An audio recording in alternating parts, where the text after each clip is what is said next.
안녕하세요. 오늘도 사연살롱을 찾아주셔서 감사합니다. 서울에서 직장 생활을 하는 40대 남성이에요. 저는 1남 2녀 중 장남으로 무뚝뚝한 경상도 거제 출신의 아버지 밑에서 자랐죠. 저희 부모님은 중매로 만나셨어요.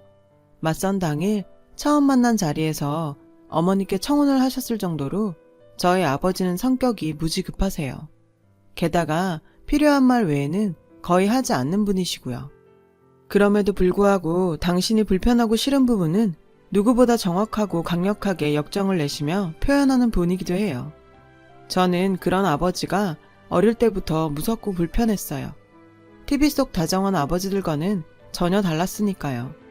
그렇다고 왜 우리 아버지만 저럴까 고민할 필요는 없었어요. 제 주변 친구들 아버지도 다 저희 아버지와 비슷했으니까요. 그래서 자연스레 아버지에 대한 인식이 어릴 때부터 제 아버지와 같은 모습으로 각인됐던 것 같아요. 제 기억 속 어머니는 항상 아버지 눈치를 보시며 숨도 편하게 쉬지 못하셨어요. 게다가 저희 아버지는 먹는 데 집착이 강한 분이셔서 어머니는 늘 부엌을 벗어나지 못하셨죠. 늘 새 밥과 새 국, 새 반찬이 상에 올라야 수저를 드시는 분이셨거든요. 그 덕에 저와 동생은 먹는 건 남부럽지 않게 먹고 살 수 있었지만 어머니의 노고는 이루 말할 수 없을 정도였죠. 그게 얼마나 힘든 일인지를 저는 결혼 후에야 알 수 있었어요. 아버지는 조선소에서 근무하셨어요. 조선소는 아버지의 첫 직장이자 마지막 직장이 되었어요. 그곳에서 아버지는 정년을 맞으셨거든요. 결국 조선소가 평생 직장이었던 셈이죠. 저와 여동생은 서울에 있는 대학에 다니게 되면서 자연스럽게 본가에서 독립을 하게 되었어요. 이후엔 취업과 결혼을 하면서 거제도 본가에는 부모님 두 분만 살게 되었죠. 어머니는 우리 남매가 있는 서울로 와서 살고 싶어 하셨지만 아버지께서 남은 여생을 거제도에서 보내고 싶으시다고 고집을 부리셔서 어머니의 서울 상경은 수포로 돌아가 버렸어요. 아버지 고집은 그게 끝이 아니었어요. 저희 부부는 결혼 3년 차에 첫 아들을 낳았는데요. 요즘은 출산을 하면 되게 조리원에 가잖아요. 저희 부부도 당연히 조리원에 입소 예약을 했었죠. 그런데 이 사실을 안 아버지께서 절대 남의 손에 우리 집 장손을 맡길 수 없다며 조리원에 들어가는 걸 반대하셨어요. 그러시면서 어머니를 저희 집으로 보내 산후조리를 돕겠다고 하셨죠. 어머니와는 상의도 없이요. 당연히 와이프는 싫다고 했고 장모님도 요즘 같은 세상에 누가 시어머니한테 산후조리를 받냐며 펄쩍 뛰셨죠. 하지만 어쩌겠어요. 저희 아버지는 한번 정하면 목에 칼이 들어와도 바꾸시지 않는 양반인데. 결국 아버지의 결심이 떨어진 다음날 어머니는 저희 집으로 올라오셨고 한 달간 아내의 몸조리를 도와주셨어요. 솔직히 저로서는 비싼 조리원도 아끼고 어머니가 해주시는 밥까지 먹으니 완전 땡큐였죠. 하지만 어디까지나 그건 제 생각일 뿐이었어요. 와이프는 조금도 편해 보이지 않았거든요. 생각해보면 당연한 거죠. 누가 저한테 한 달 동안 장인어른한테 수발 받으며 살라고 하면 좋겠어요? 말이 수발을 받는 거지 완전 고문당하는 거죠. 아내도 마찬가지 기분이었을 거예요.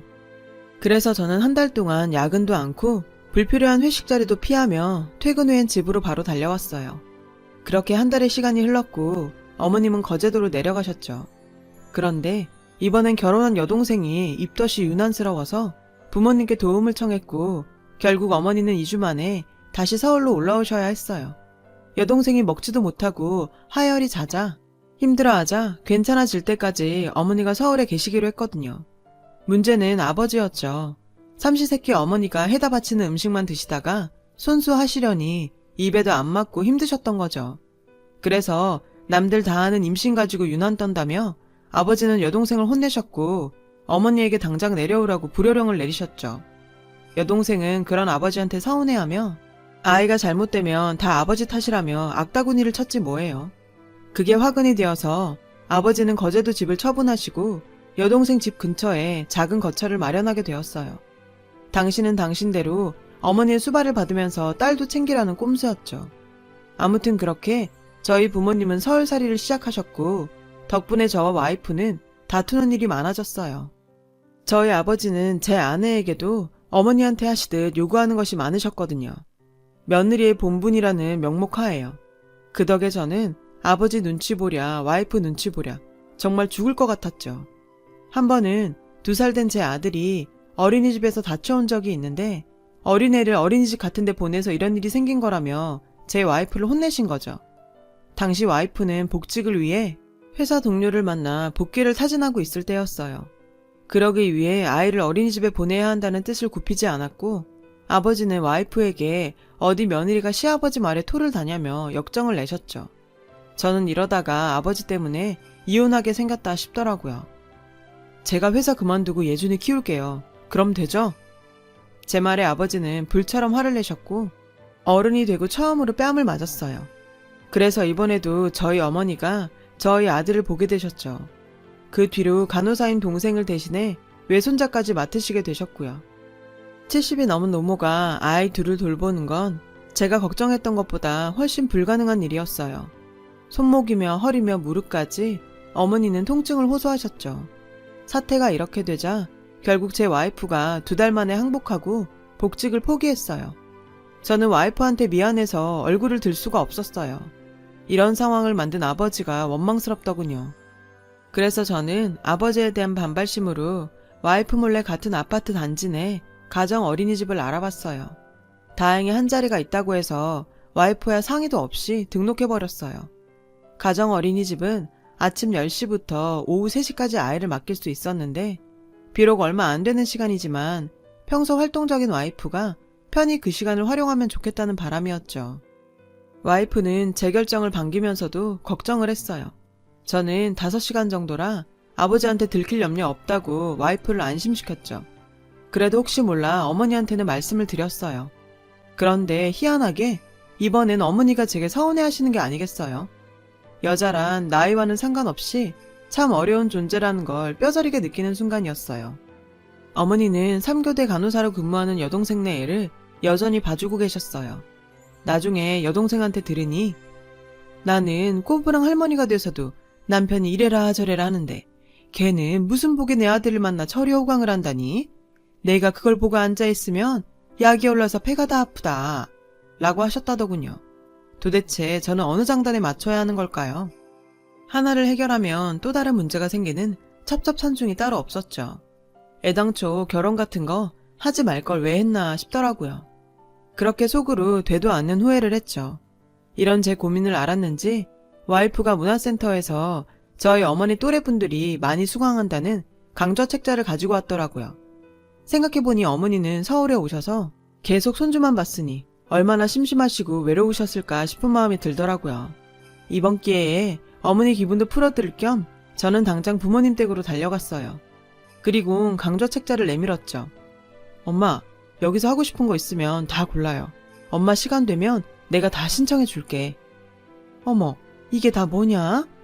어머니는 책자를 받아드셨어요. 집사람이 엄마가 애 보시느라 고생만 하신다고 문화생활 하시게 해드리래요.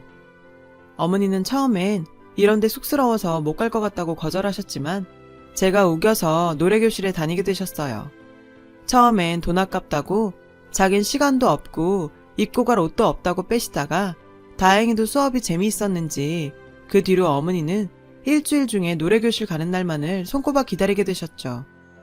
제 주변에 2 여인이 소소하게 행복을 찾자 비로소 저에게도 평화가 찾아왔고 이 시간이 저는 오래 갈 거라 믿어 의심치 않았어요. 하지만 얼마 뒤 생각지도 않았던 문제들이 터지기 시작했어요. 여동생이 들쑥날쑥한 3교대 근무 때문에 어머니의 노래교실 수업이 있는 날 아이를 봐줄 사람을 찾지 못해 문제가 됐어요. 나 도와주라고 아빠까지 이사 왔는데 노래교실 가느라 손주도 못 봐준다고? 지금 왜 손주라고 차별하는 거야? 그 말에 저는 여동생을 혼냈어요. 오빠야말로 나 나쁜 사람 만들지 마. 괜히 문화센터 같은 데 등록해서 일이 이렇게 된 거잖아. 오빠도 책임이 있어. 여동생은 억지를 부렸고 그 모습을 본 와이프가 도저히 안 되겠는지 일주일에 한 번은 자기가 여동생 애를 봐주겠다고 해서 사건이 일단락되었어요. 그때 전 여동생한테 배신감이 너무 커서 친동생이 아니면 정말 연을 끊어버리고 싶은 심정이었어요. 그렇게 한 고비를 넘기자 이번에는 어머니가 저에게 용돈을 매달 줬으면 좋겠다고 하시더군요. 노래교실에 다녀올 때마다 수업이 끝나면 모여서 식사도 하고 차도 마시는데 아무래도 아버지가 주는 생활비를 건드리는 게 쉽지 않으셨나 봐요. 저희 아버지는 결혼한 첫 달부터 어머니의 가계부를 검사하셨고 지금은 벌이가 없으시니 더욱 돈을 아끼라며 어머니에게 잔소리를 하시는 모양이었어요. 저는 어머니의 말을 듣고 용돈으로 쓰실 체크카드 하나를 만들어드렸어요. 사실 저도 와이프한테 용돈을 받는 처지지만 아들 된 도리로 그 정도는 할 수 있다고 생각했거든요. 그런데 알고 보니 어머니 말씀은 모두 거짓말이었더라고요. 그걸 알게 된 건 3개월 후였어요. 와이프가 다음 분기 강의를 신청하러 문화센터에 갔다가 우연히 어머니와 한 남자분이 팔짱을 끼고 나가시는 것을 보게 된 거예요. 와이프 말로는 저희 어머니가 완전 다른 사람 같아서 처음엔 긴가민가 했을 정도였다고 하더군요. 저도 와이프한테 잘못 봤을 거라고 웃어 넘겼는데 와이프의 다음 말에 할 말을 잃고 말았어요. 나도 당연히 닮으신 분이구나 했어. 그런데 사람들이 그러더라고. 순희 씨는 처음엔 숫기도 없어서 노래할 때 소리도 못 내더니 지금은 남자친구까지 만들어서 다른 사람이 됐다고. 뭐? 남자친구? 제 귀에는 그 말밖에는 안 들어왔어요. 솔직히 나도 그 말이 걸려서 어머님을 쫓아갔는데 문화센터 지하식당에서 어떤 남자분이랑 다정하게 식사를 하고 계시더라고. 아내는 보고도 믿기지 않더라며 차마 어머니께 아는 체를 할 수가 없어서 그냥 돌아왔다더군요. 순간 두려웠어요. 마음 같아서는 당장 어머니를 찾아가 확인하고 싶었는데 와이프는 조금 두고 보자며 저를 말렸어요. 가서 다짜고짜 물어보면 어머니께서 맞다고 하시겠어? 괜히 일만 크게 만들지. 내가 조금 더 알아볼게. 그냥 친구 사이일 수도 있잖아. 다 늙어서 남자친구라니 그게 말이 돼? 나이가 뭔 상관이야. 마음 잘 통하면 친구할 수도 있지. 저는 와이프 말에 더 밀어붙일 수 없었어요. 부디 와이프 말대로 그냥 어쩌다 만난 사람이길 바랄 뿐이었어요. 그나마도 아버지가 아시면 사단이 날 일이었지만요. 얼마 뒤 와이프는 자기가 착각한 거였다며 미안하다고 말했어요. 그 남자분은 역술인이었고 어머니가 점을 보려고 따로 만난 자리였다고 하더라고요. 솔직히 저는 그 말에 영 믿음이 가지 않았지만 그냥 넘기게 되었어요. 그 뒤로 1년 뒤 여동생이 3교대 근무가 너무 힘들어 작은 병원으로 근무지를 옮기게 되었고 조카 아이도 동생이 근무하는 병원 근처 어린이집에 다니게 되었어요. 다행히 아버지는 외손자에게까지는 깐깐한 잣대를 들이대지 않으셨어요. 그렇게 저희 어머니는 육아로부터 완전히 자유를 찾게 되셨어요. 그런데 이번엔 아버지가 어머니에게 문화센터를 그만두라고 하시지 뭐예요. 이놈의 옆에 내가 밖으로 돌더니 툭 하면 얼굴에 뭘 찍어 바르질 않나. 지난번엔 옷을 사오질 않나. 생활비 쓸 돈 가지고 정신이 나간 거야? 생활비엔 손도 안 댔다고 했잖아요. 왜 내 말을 안 믿어요? 그리고 나도 여잔데 화장 좀 하면 어때서 그래요? 그게 그렇게 당신한테 욕까지 들어먹을 일이에요? 여자 같은 소리 하네. 당신 몇 살이야? 쭈글쭈글한 얼굴에 색칠한다고 다 여잔 줄 알아? 제발 주제 파악 좀 하라고. 괜히 헛바람만 들어서는. 그 노래 교실인지 뭔지 당장 그만둬. 다른 때 같으면 아버지의 역정에 금방 꼬리를 내리고 뒤돌아 분을 삭히시던 어머니였는데 그날은 더는 못 참고 살겠다며 집을 나가셨다더군요. 저와 여동생은 어머니가 집을 나간 줄도 모르고 있다가 아버지의 연락을 받고 그 사실을 나중에야 알게 되었어요. 네 엄마 거기 있지? 좋은 말 할 때 순순히 들어오라고 전해라. 무슨 말씀이세요? 엄마 저희 집에 안 계시는데요. 괜히 어설프게 쇼하지 말고 당장 내일 내 엄마 데리고 집으로 와. 알겠어? 아버지는 일방적으로 당신 할 말만 하고 전화를 끊으셨어요. 저는 불길한 예감에 여동생한테 전화를 걸었지만 여동생 역시 어머니 일에 대해서는 아는 게 없더군요. 그때였어요. 어딘가 불안해 보이는 와이프의 모습이 눈에 들어온 건. 왜 그래? 혹시 엄마 어디 계신지 알고 있는 거야? 몰라. 당신이랑 아가씨도 모르는데 내가 어떻게 알아? 와이프는 시치미를 뗐어요. 하지만 평소 같지 않은 와이프를 보고 저는 확신했죠. 당신 솔직히 말해. 아버지 아시기 전에 내가 수습하게. 아내는 제 말에 고민하는 듯 보였어요. 그러다 결국 입을 열더군요. 어머님이 절대 아무한테도 말하지 말라고 신신당부하셨어. 당신 흥분하지 말고 차분하게 들어. 약속할 수 있지? 저는 알겠다고 대답했어요. 그러자 아내는 심각한 얼굴로 신중하게 말을 꺼내기 시작했는데 저는 와이프 말대로 흥분하지 않을 수 없었어요. 그래서 그 길로 뛰쳐나갔어요. 곧장 어머니가 계시다는 오래된 빌라로 갔어요. 빚받으러 온 빚쟁이 마냥 현관문을 거칠게 두드렸죠. 그러자 문이 열렸고 저희 아버지보다 젊은 남자가 나왔어요. 누군데 남의 집 문 앞에서 소란을 피웁니까? 저를 처음 본 남자는 신경질적으로 쏘아붙였고 그때 열린 문틈으로 편한 옷차림의 어머니가 보였어요. 엄마, 네가 어떻게 여기 왔니? 예준애미가 말했냐? 내가 그렇게 비밀로 해달라고 했더니 그 입도 참 오래가지는 못하는구나. 엄마 미쳤어? 지금 여기서 뭐 하는데? 다 늙어서 바람이라도 피우는 거야? 그래, 네 애미 지금 바람 핀다. 됐냐? 어머니는 저에게 처음으로 역정을 내셨어요. 가서 네 아버지한테 전해. 엄마 바람나서 이제 집 안 간다고. 내 평생 중에 지금이 가장 행복하다고. 너희만 재밌게 살라는 법 있어? 나도 이제 사랑받으면서 살 거야. 손 여사님 그만해요. 이렇게 소리 지르면 기운 빠져요. 저는 사랑 타령을 하는 어머니와 그런 어머니를 챙기는 낯선 남자의 모습에 어처구니가 없어 말이 나오지 않았어요. 그때 아들을 아는 와이프가 뒤늦게 도착했어요. 남자는 제 아내와 아는 사이인 것 같았어요. 예준 엄마 잘 왔네. 여기 남편 좀 데리고 가요. 이러다 정말 우리 손 여사님 쓰러지시겠어. 뭐요? 여러 말 할 필요 없고 엄마 당장 나와요. 아버지가 아니라 내가 온 걸 다행이라고 생각하라고요. 나는 안 간다니까. 여기가 내 집이야. 나 이제 네 아버지 하나도 안 무섭다. 네 아버지 부를 테면 불러라. 와서 이혼 도장이나 찍고 가라고 해. 어머니는 일어나 언제 다 준비하셨는지 이혼 서류를 제 앞에 보이셨어요. 자기야, 일단 오늘은 집에 가자. 이런다고 어머니 이제 꼼짝도 안 하셔. 와이프는 팔을 잡아당기며 말했어요. 그 순간 저의 화는 와이프를 향했죠. 잘못한 거라며 애초에 자기가 나한테 거짓말만 안 했어도 이 지경이 됐겠어? 이제 어쩔 건데 설마 당신? 아버지가 당신한테 못되게 군 거 이런 식으로 복수하는 거야? 복수? 그래, 복수하는 거다. 솔직히 당신 아버지 정말 별로잖아. 말이 부인이지 공짜로 부려먹는 몸종 취급밖에 더 하냐고. 그러면서 고마운 줄 알기는 해? 평생을 당신 마음대로 사셨잖아. 어머니는 당신 하고 싶은 대로 하고 사시면 안 돼? 당신 지금 그걸 말이라고 해? 왜 거짓말했냐고? 어머님이 저분 만나고 처음으로 당신도 여자라는 걸 느끼셨대. 평생 죄 지은 것도 없는데 윽박만 듣다. 저기 저분의 배려에 별것도 아닌 것에 눈물이 나시더래. 당신 그게 뭔 줄 알아? 와이프는 어머니의 대변인이 된 듯 저를 몰아붙였고 저는 모든 것이 혼란스러워 집으로 왔어요.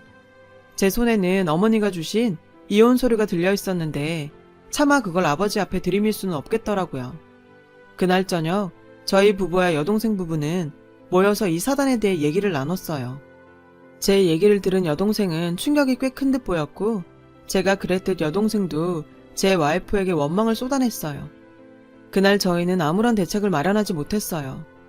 다음날 동생이 어머니를 찾아가 집으로 돌아오시라고 애원했지만 소용없었죠. 결국 더는 참지 못한 아버지의 추궁으로 모든 사실이 밝혀졌고 저는 아버지께 말씀드렸어요. 이렇게 된 거 어쩔 수 없어요.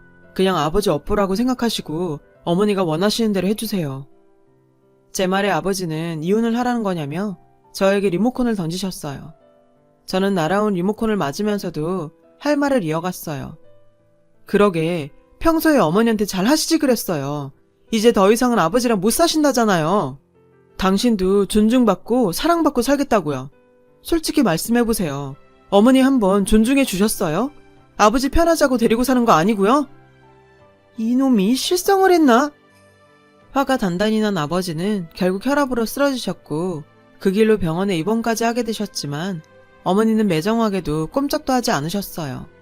중간에서 저만 입장이 곤란했죠. 가족들과 상의 끝에 아버지께 어머니를 포기하시라고 말했어요. 아버지는 자식이 어떻게 부모한테 헤어지라고 하냐며 노발대발 하셨지만 저도 뾰족한 수가 없다고 직접 나서서 어머니 마음을 돌려놓으시던가 아버지 마음대로 하시라고 강력하게 말했어요. 아버지는 차라리 죽겠다고 곡기를 끊으셨지만 시간이 지나도 달라지는 건 없었어요. 아버지의 마음과 몸은 많이 상하셨고 제 와이프는 그런 아버지에게 이혼하는 것이 정 마음에 걸리시면 조론을 하시는 게 어떠냐고 했어요. 아버지는 그게 이혼과 뭐가 다르냐고 노발대발 하셨죠. 결국 이혼만은 피하고 싶으셔서 울며 겨자 먹기로 조론을 하기로 하셨어요. 어머니 역시 조론은 싫다고 하셨지만 아버지가 이혼만큼은 안 된다고 하자 할 수 없이 조론으로 합의하게 되었어요. 이번 일로 아버지는 큰 실패를 맛본 듯 기가 많이 죽으셨어요. 그 모습에 저는 나도 아버지처럼 되지 않으려면 와이프한테 잘해야겠다고 다짐하게 되더라고요. 얼마 전 남은 삶이 얼마나 되겠냐고 살아있을 때 남들처럼 행복하게 살고 싶다던 어머니의 말을 들었을 때 저는 왜인지 모르겠지만 제 와이프 모습과 겹쳐 보였거든요. 처음에는 어머니의 그런 모습이 이해가 되지 않았는데 어머니를 더 이해해 보려고 합니다. 이제는 마음 한켠에는 어머니의 남은 인생이 당신의 말처럼 진심으로 누구보다 행복하길 바라죠. 자식된 입장으로서 부모님 두 분 모두 남은 인생 행복하시길 바라지만 인생이란 게 답이 없는 만큼 쉽지가 않네요. 이렇게 털어놓고 나니 조금은 가벼워지는 것 같습니다. 제 사연을 들어주셔서 감사합니다. 들어주신 모든 분의 가정에 행복이 가득하시길 바랍니다. 여러분, 사연 댓글에 응원과 현명한 조언 부탁드려요. 좋아요와 구독은 저에게 큰 힘이 됩니다. 오늘도 좋은 일 가득하세요.